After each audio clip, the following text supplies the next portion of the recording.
Sesaat lagi Anda akan mendengarkan program Renungan Sahabat Seperjalanan bersama Pendeta Wendy Pratama.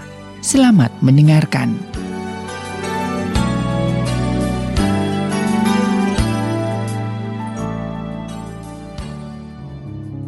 Selamat berjumpa kembali di dalam layanan audio Sahabat Seperjalanan. Hari ini adalah hari Rabu 27 Januari 2021. Tema renungan dan saat teduh kita dengan judul Memohon dan Bersyukur. Memohon dan bersyukur. Firman Tuhan terambil dalam Filipi pasal keempat ayat yang ke-6. Demikian bunyi firman Allah. Janganlah hendaknya kamu khawatir tentang apapun juga. Nyatakanlah segala hal keinginanmu kepada Allah dalam doa dan permohonan dan ucapan syukur. Mari kita berdoa. Bapa yang di dalam surga, kami ingin belajar ya Tuhan, bagaimana bisa berdoa dengan benar, memohon dengan benar, dan juga belajar untuk bersyukur. Di dalam setiap kehidupan kami boleh menyampaikan apapun keinginan kami kepada Allah, karena firman-Mu yang mengatakan demikian. Janganlah hendaknya kamu khawatir tentang apapun juga, nyatakanlah segala hal keinginanmu kepada Allah. Di dalam nama Tuhan Yesus kami berdoa. Amin. Sahabat seperjalanan yang dikasihi Tuhan, saya percaya sahabat seperjalanan akan mendapatkan sebuah wawasan yang baru tentang bagaimana kita berdoa, bagaimana kita memohon, bagaimana kita meminta kepada Tuhan. Ada banyak sikap orang percaya yang kemudian menjadi berbeda-beda. Ada yang sangat percaya bahwa doanya itu pasti dikabulkan Tuhan. Ada yang kemudian sangat percaya bahwa doa itu tidak perlu, dan apa yang dikerjakan itu harus dari diri sendiri dan tidak perlu melibatkan Tuhan, karena Tuhan memang tidak bisa berbuat apa-apa. Kalau kita tidak usaha, Tuhan tidak akan kasih yang datang dari langit. Memang juga saya belum pernah seumur hidup ada tiba-tiba karung jatuh dari langit di depan orang ataupun di depan rumah saya. Itu memang tidak ada. Sahabat seperjalanan yang dikasihi Tuhan, dua sikap demikian bagi saya dua-duanya salah, sesuai juga kebenaran firman Allah.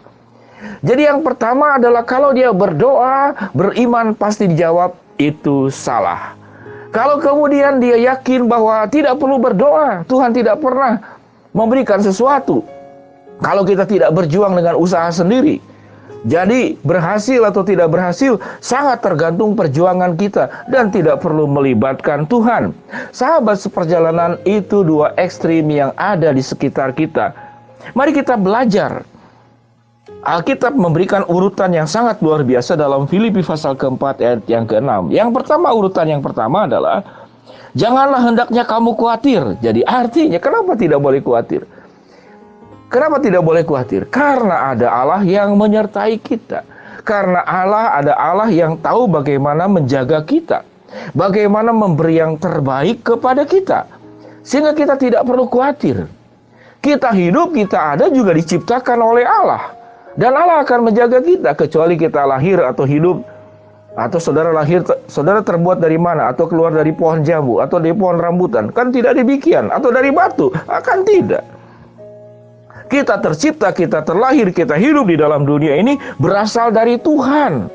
Nah, kalau Tuhan yang sudah menciptakan kita, Tuhan yang sudah membentuk kita, kalau Tuhan yang sudah menjadikan kita, Tuhan pasti menjamin hidup kita. Namun persoalannya di dalam masalah jaminan Tuhan ada perbedaan pandangan yang dikatakan tadi di awal. Ada dua sikap doa yang sangat berbeda jauh. Yang pertama, sangat beriman, apa yang diminta pasti dikabulkan. Yang kedua, tidak perlu minta kepada Allah.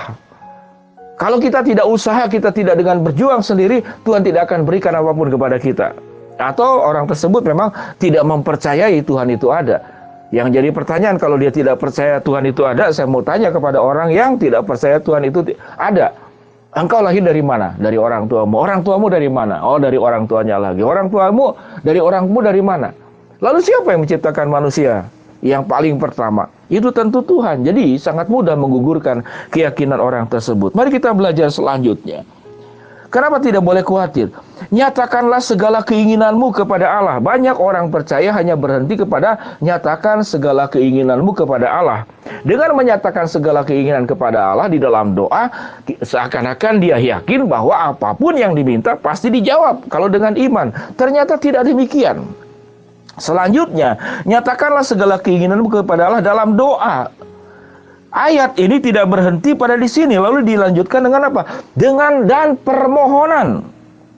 Apa itu permohonan? Permohonan itu adalah sesuatu yang kita mintakan kepada Allah, dan yang menjawab ya dan tidak atas permohonan kita adalah Allah sendiri. Allah akan mensortir sifatnya itu. Permohonan mana yang membahayakanmu? Permohonan apa yang kemudian baik untukmu? Kita belajar yang hal sederhana. Kalau anak 3 tahun meminta pisau, kita akan berikan atau tidak? Tentu tidak, sekalipun pisau itu punya manfaat yang baik. Namun tatkala pisau dipegang oleh orang yang belum terampil menggunakannya, itu bisa membahayakan. Atau pisau diberikan kepada orang dewasa, namun hatinya penuh dengan kejahatan, hatinya penuh dengan kemarahan, kebencian. Jangan-jangan pisau tersebut dipakai untuk melukai orang lain, atau kemudian mencelakakan orang lain. Jadi doa itu hanya dengan yakin, percaya, menyatakan keinginan, tidak berhenti sampai di sana. Kita harus dikatakan, nyatakanlah segala keinginanmu di dalam doa dan permohonan. Permohonan itu artinya kita meminta, yang mengabulkan siapa? Yang mengabulkan Allah, ya atau tidak, atau tunggu. Sehingga jawaban doa Tuhan itu memang seperti lampu stopan. Kalau ya lampunya hijau, kalau tunggu itu kuning, tidak sekarang diberikan, nanti Tuhan akan timbang-timbang dulu kapan diberikannya, kita tidak tahu, hanya Tuhan yang tahu. Atau merah, itu permohonan. Tuhan mengatakan tidak, Tuhan akan mengatakan tidak. Jadi setiap jawaban Tuhan ya, tunggu atau tidak, itu semua demi kebaikan kita. Kalau Allah sudah menciptakan kita menurut gambar dan rupa Allah sedemikian baik, maka Tuhan juga akan menjaga kita.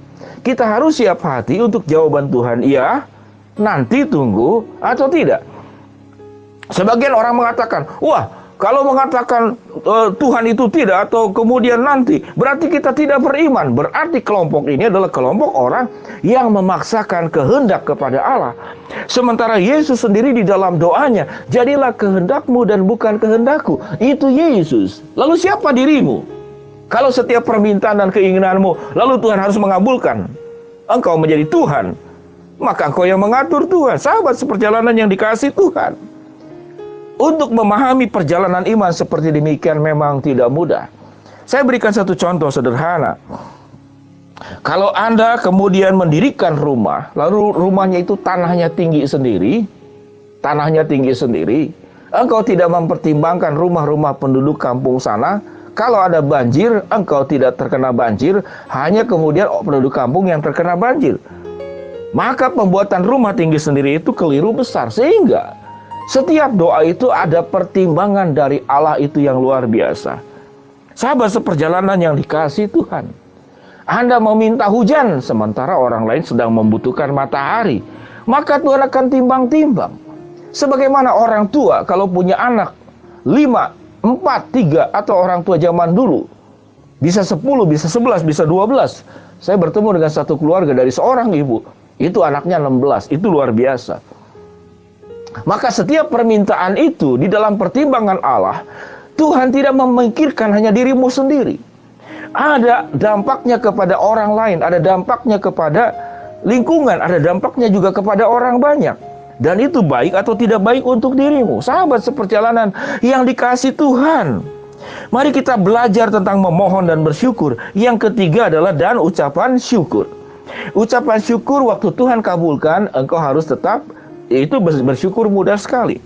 Tapi waktu Tuhan berkata tidak, aku tidak menjawab atau tunggu, engkau juga harus bersyukur. Jadi apapun jawaban Tuhan untuk doamu, ya, tunggu atau tidak, engkau tetap harus bersyukur. Mari kita belajar bagaimana memohon, bersyukur dan berdoa secara benar.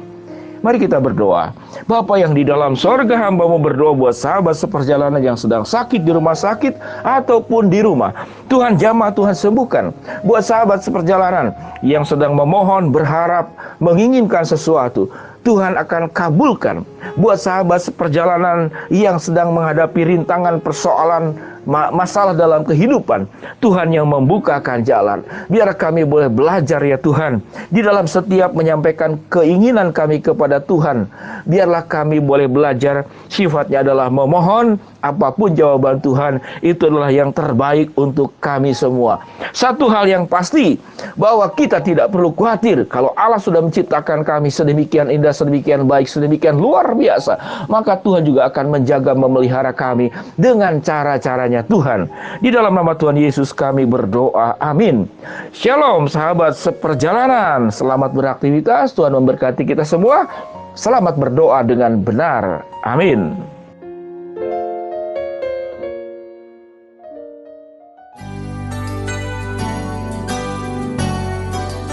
Anda baru saja mendengarkan program Renungan Sahabat Seperjalanan bersama Pendeta Wendy Pratama. Terima kasih atas perhatian Anda. Tuhan Yesus memberkati.